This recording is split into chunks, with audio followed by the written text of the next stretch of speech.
Всім привіт! Сьогодні в нас з вами природознавство. І ми поговоримо про людину і про природу. Давайте подумаємо, навіщо нам охороняти природу? Ми з вами знаємо, що людина – це частина природи, правда ж? Її життя повністю пов'язано і з рослинами, і з тваринами, з водою, з повітря, з ґрунтом. Цим всім ми користуємось у нашому повсякденному житті кожного дня. З давніх давен людина користувалася усіма дарами природи. Це і насіння, і плоди рослин, це м'ясо тварин. Адже так, правда ж? Природа і тепер залишається основною нашою годувальницею.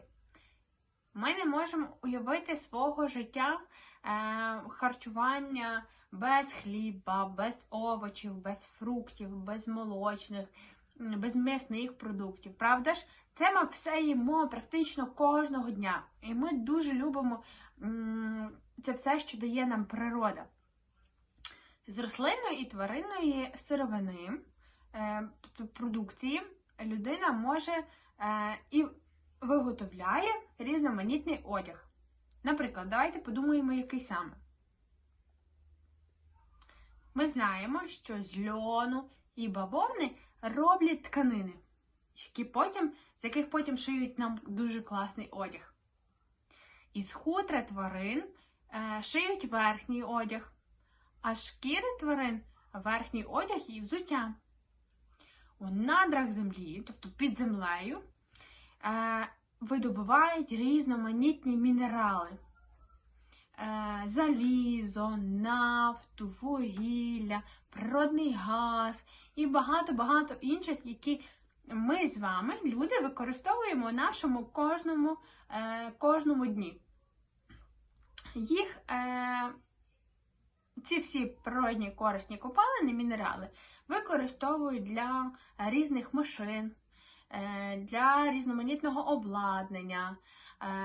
Наприклад, з деревини виробляють будівельні матеріали, меблі, інструменти, також посуд, де є дерев'яний, правда ж? Для власних потреб людина перетворює природу, але від неї все необхідне для життя бере. І бере все необхідне для життя. Але, на превеликий жаль, діяльність, тобто все, що людина робить, часто дуже негативно впливає на природу. Правда ж? Адже відбуваються різноманітні певні катаклізми, які шкодять природі і потім також впливають і на нас, на людей. Наприклад, люди вирубують ліси. Тому зникають рослинки і тваринки, міліють річки. Адже ми знаємо, що в лісі є велика кількість тварин, яким ліс є домівкою, правда? Вони там живуть постійно. Там вони знаходять собі їжу, там живе їхня сім'я. Також міліють річки, тобто зменшується рівень води в річці. Вони стають дуже-дуже мілкими. Вже в них не можна буде поплавати, походити. І це також дуже негативно впливає на природу. Великі клуби диму від заводів, від різноманітних фабрик забруднюють наше повітря. Це все йде угору, а потім ми цим всім з вами дихаємо.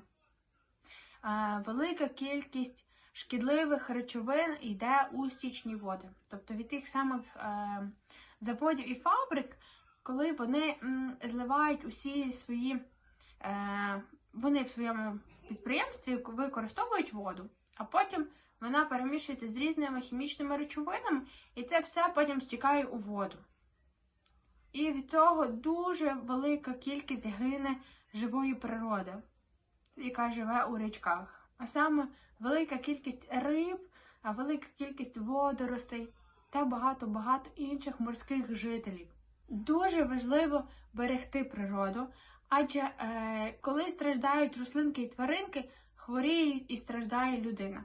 Адже ми знаємо, що вони є нашим харчуванням, правда, ми їх їмо. І, відповідно, якщо вони страждають, страждаємо і ми. Що потрібно для збереження природи?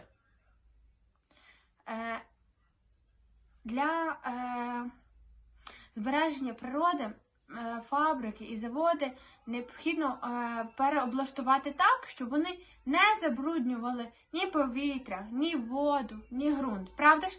Адже для того, щоб ми змогли отримати дуже класні речі і могли жити у чистому, дихати чистим повітрям, плавати у річці, чистій річці, а не брудній, правда ж? Садити різноманітні рослини у ґрунт, які потім можемо з'їсти. Якщо говорити про ліси, то плануючи вирубку лісів, слід розсаджувати молоді дерева. Тобто, якщо людина вирубала якусь певну кількість дерев, необхідно посадити молоді дерева, для того, щоб потім можна було потім з часом їх знову вирубати. Таким чином, щоб одні дерева зникають, а інші з'являються. Також не можна ловити рибу, коли вона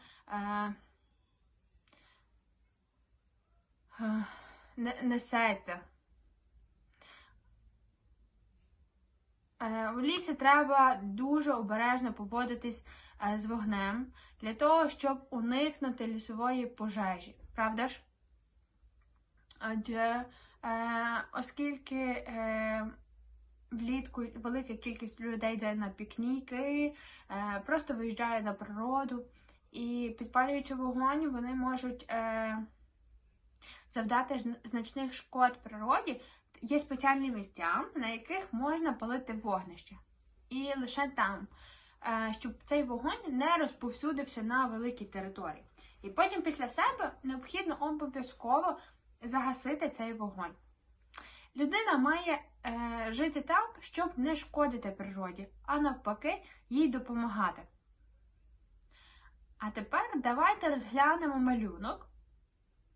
І вам необхідно сказати, подивитись, що на малюнку відбувається не так.